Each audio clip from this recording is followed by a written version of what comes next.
君に教えたい秘密があるんだ。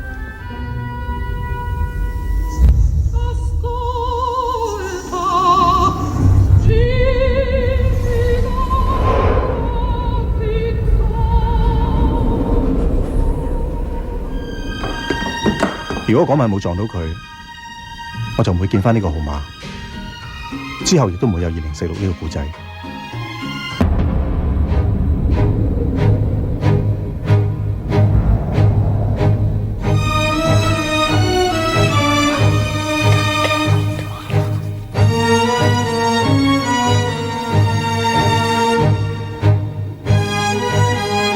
愛情其實有時間性，你以為會一拍即合，但係結果往往都係似是而非。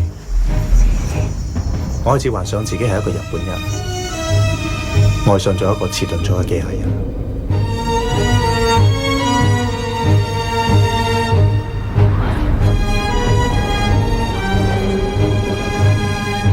我曾經鍾意過一個人，後尾佢唔見咗。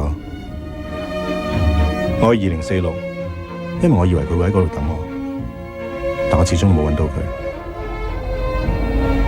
因為你一生最愛嘅人就係佢。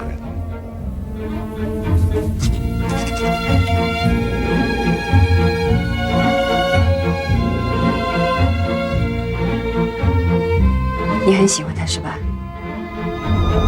俺と一緒に行かないか？